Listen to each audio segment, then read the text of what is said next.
Hi everybody, this is for Dr. Bowen's students to help you use a deontological model to work through a cyber tech or data access ethical problem. I wanted to give you a very recent example. So I have a news article that was out yesterday. I'm going to try to get this onto screen share. But the United Kingdom government has demanded or ordered Apple computers just yesterday to create a backdoor that allows data access to encrypted user data that is stored on its cloud services. And they want this for a legal basis, law enforcement, security basis. They believe that it is essential to gain access to cell phone data and other data.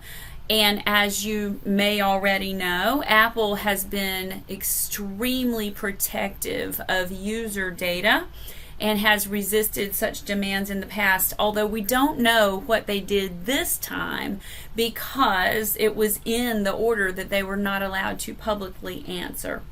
So if we look at the practical model of deontological decision making, we would use an issue like this by starting over here on the autonomy section. We're talking about moral autonomy here, and you should start by asking, can you rule out political influence, monetary influence, and pure self-interest?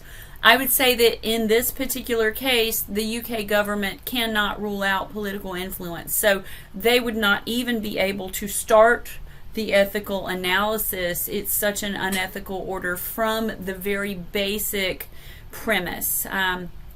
But let's put that aside and work through the model as if they were able to rule those things out in a way where we can say, no, they're subjective. They may have had a committee where these people have determined there is no self-interest in this request. It's not based on selfishness or prudential self-interest.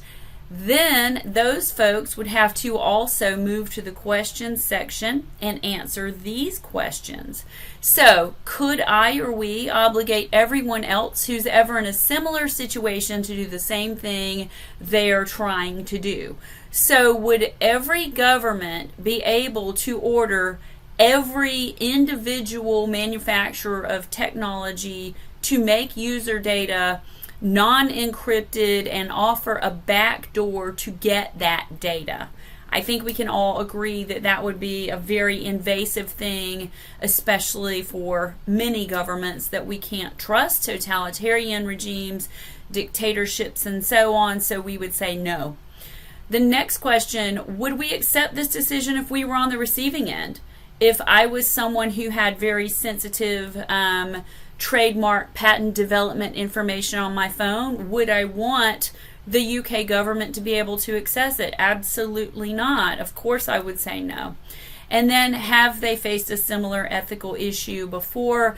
Yes, there have been numerous invasions of privacy, and they never turn out well for various reasons. Moving on in the analysis, we already know we have an unethical decision, but let's see how bad it is. Using the ethical consideration triangle now, we're applying the three forms of Immanuel Kant's categorical imperative. The first is the universal duty form. Could you obligate everybody who's about to do the same thing that you're going to do to act in that way as a universal moral law for all time? Or basically, are you performing your moral duty to do the right thing with regard to yourself, publics, society, various stakeholders, and your organization? Of course, we're going to say no. The UK government fails this duty standard because, again, it's not universalizable. We would then move on to dignity and respect, the humanity form of Immanuel Kant's moral test known as the categorical imperative. Are dignity and respect for all publics maintained? Obviously, for self, public, society, stakeholders, and organization, the vast majority of those would be violating dignity and respect if we were to just get that data. And the UK government's order also wanted non-UK citizens and people not on their soil using Apple devices to be able to have the government see that information. And so you're talking about violating dignity and respect on a global scale. And then finally, the third test, the goodwill or good intention test of Kant's categorical imperative, is the UK government proceeding with a morally goodwill with regard to self-public society, stakeholders, and organizations. This might be the only test that they could pass in some sense. We believe they're probably trying to do the right thing to maintain security of themselves and of only the stakeholders in the United Kingdom and those who work in the Home Office or MI6 and the clandestine services of the United Kingdom. However, they are not acting with good intention toward everyone else, publics, society in general, other organizations, and other tech companies. So again, they would fail on the good intention test of the categorical imperative.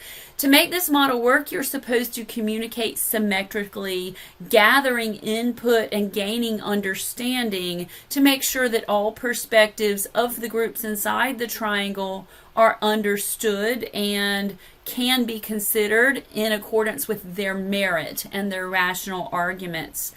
Again, the arguments to have such an invasive rule against Apple specifically, not against Samsung, not against Nokia, other providers, this is an extremely invasive rule that fails all three tests of the categorical imperative. So no matter how much we communicate about it, creating mutual understanding is not going to build an ethical construct.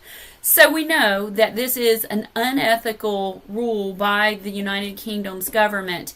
This is just to give you a good idea of how to work through the model. It might be a little more complicated with something that's not so egregious, but I wanted to start with a pretty simple data access test so that you could understand. These are a little bit repetitive at times, but that's on purpose because we want to make sure you have a very rigorous analysis.